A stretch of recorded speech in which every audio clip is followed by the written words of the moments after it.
We'd rather you live hating us than die loving us. Nothing says happy 18th birthday like an ultimatum. I unceremoniously entered adulthood in the confines of a mountainside mansion 750 miles from home. I didn't even get a silly Hallmark card. Instead, on sterile white paper, my parents signed and dated a 2-page proclamation. After acknowledging the years of bent and broken promises, they set their new terms. If at any point after I turned 18, I tried to sign myself out of the therapeutic boarding school, they would not financially support me. My parents built their last bridge. The letter warned me not to burn it down. My desk alarm clock blared. In one smooth motion, I smacked it quiet and hopped out of bed. I had 14 minutes until the manager was going to check our room for mandated cleanliness. With time ticking on the countdown to our next activity, I generally would have been annoyed to be last in line to change. But today was different. 1, 2, 3. As the door closed, I started my monotone counting. Hopefully this would be the last time I had to engage in this irrelevant requirement of being behind closed doors. 15, 16. I grabbed my red Camelback bag from the hanger and shoved a beanie and some gloves inside. 60, 61. I took a deep breath and then stepped out into the main bedroom. Jamie, the word stuck in my throat. The staff member who had been listening to me turned around. I can't do this anymore. It started as a slow leak, but then became a fire hose. I can't stay here any longer. I didn't know how to say it, and there isn't just some form I can sign, but I'm leaving today. I'm leaving right now. I beelined for the door and lunged out into the brisk morning air. I had made my decision. Walk out and reap the consequences. Of course, I had to leave on the first day that snow fell this winter. Despite the freezing temperature, the rush of adrenaline warmed my body, and the sweet taste of freedom lifted my spirit. For the first time in 5 months, I could choose where I wanted to go, what I wanted to do. I thought of my friend Ethan, my rainy day contact, who happened to live in Utah about an hour south of the facility where I'd been staying. He was with me the day before I checked into this nightmare. If I could just get in touch with him, he would come pick me up and we'd figure the rest out. With no phone at the boarding school, I had been effectively cut off from the world, a silent hostage and a behavior modification experiment gone wrong. But now that I was free, I knew just the place to get back on the grid. Thank God for computers at public libraries. Content with my plan, I crystallized my focus on following my memorized route to the nearest Salt Lake branch. The unassuming red brick building was a welcome sight. As soon as I got on the computer, I sent off my emergency plea to Ethan. I held my breath as the 3 gray dots began to wiggle. Finally, his message appeared. I'm sorry, Max. Your parents reached out to me as soon as they heard you left. I'm glad you're safe, but I can't help you. I want you to really think about what you were doing. I stared blankly at the screen. This couldn't be happening. What type of leverage did he think my parents had over him? Why wouldn't he take my side?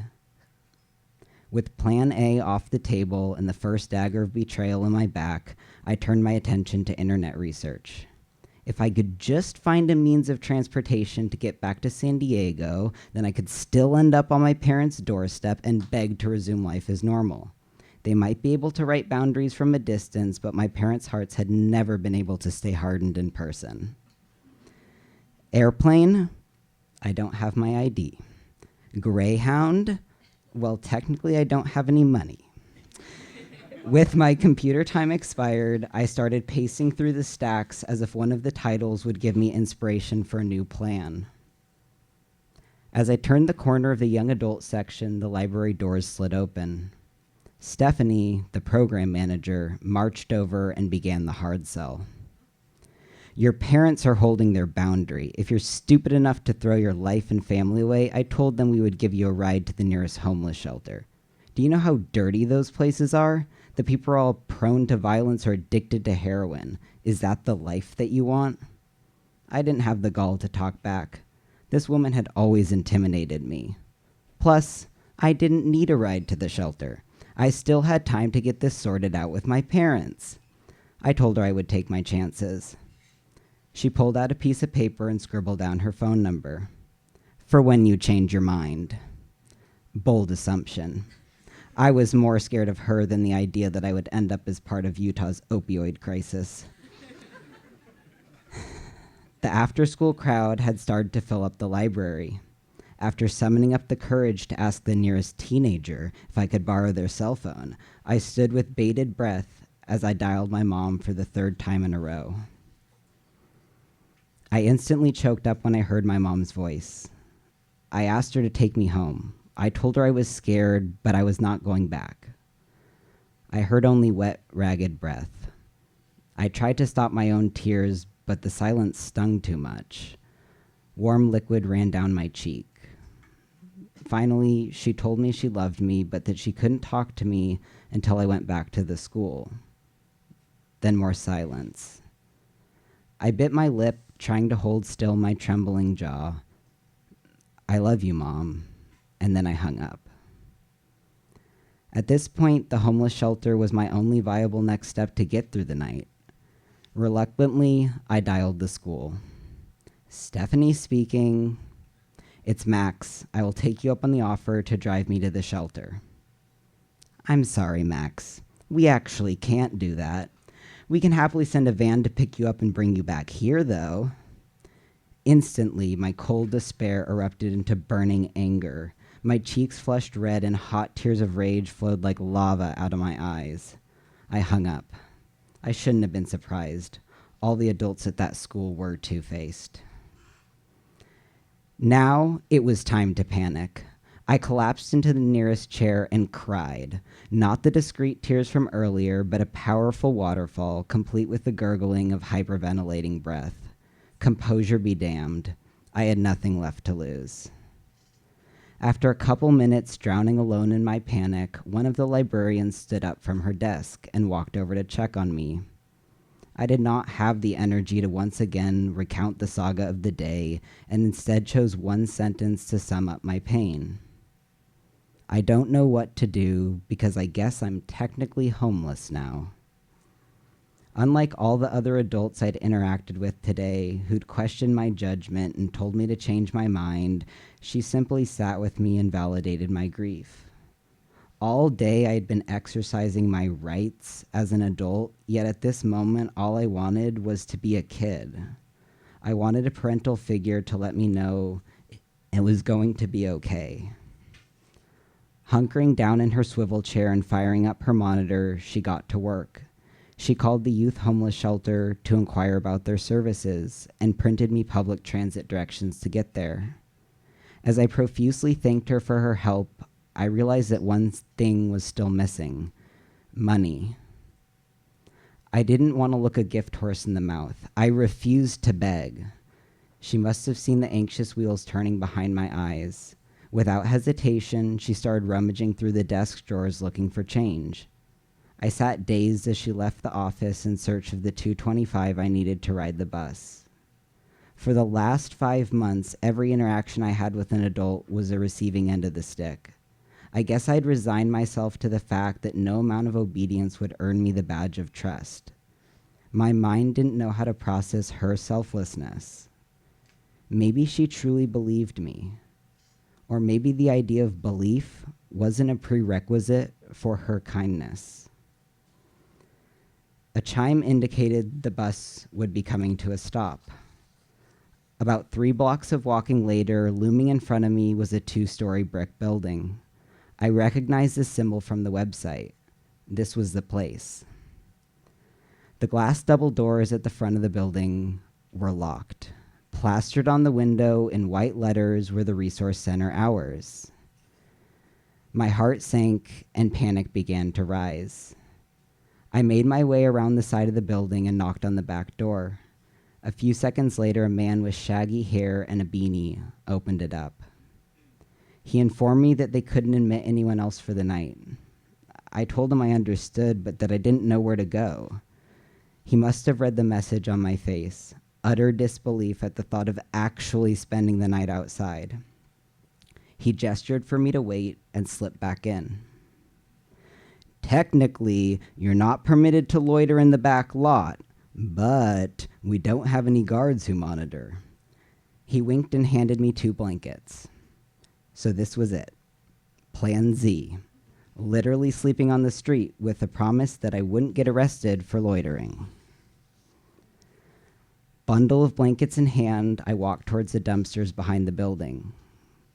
I tried to position some broken cardboard boxes beneath me on the frozen asphalt to create a buffer between myself and the ground. With my back to the dumpster, I curled my body into a ball, wrapping one blanket around my torso and draping the other around the peak of my bent legs.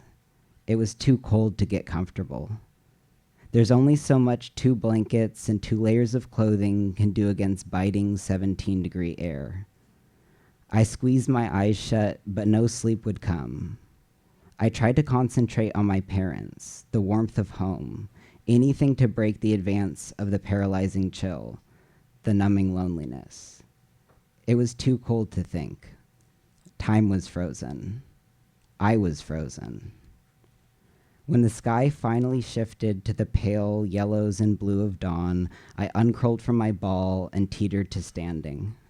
For several steps, my feet felt like bricks, numb and heavy. Suddenly, my soles exploded with hot pins and needles as my blood fought to circulate back into my extremities. Cloaked in blankets, pushing past the pain, I trudged towards the entrance. I took a deep breath and pulled open the glass double doors. The air was noticeably warmer inside and I could smell food cooking. Turning my attention towards the far end of the high-ceilinged room, I saw a crew of smiling volunteers milling about an industrial kitchen, scooping mounds of bright yellow eggs onto white plastic plates. After waiting in the short queue, I took my plate to one of the long brown tables. Mind blank, I sat alone, savoring the warmth of the eggs in my mouth and the sweet taste of orange juice on my lips. I walked upstairs to the small computer lab. Yesterday, I needed to leave. Today, I couldn't accept a reality where I had to tell my parents goodbye. I know their worst fear was for me to die loving them. Well, my worst fear was to live hating them. Last night, I proved to myself that I could survive. I had confidence that through the shelter, I would be able to cobble together the material resources I needed to make it. But to truly keep living, I needed to hold on to hope that love was not lost, that the bridge was not burned. I needed to prove to my parents that living and loving were not mutually exclusive. Calmly, I logged into my email and sent them a short message. No guilt trip, no plea, no need to rehash the events of the last 24 hours. I simply let them know I was safe. Thank you. Max Rodney, ladies and gentlemen, Max.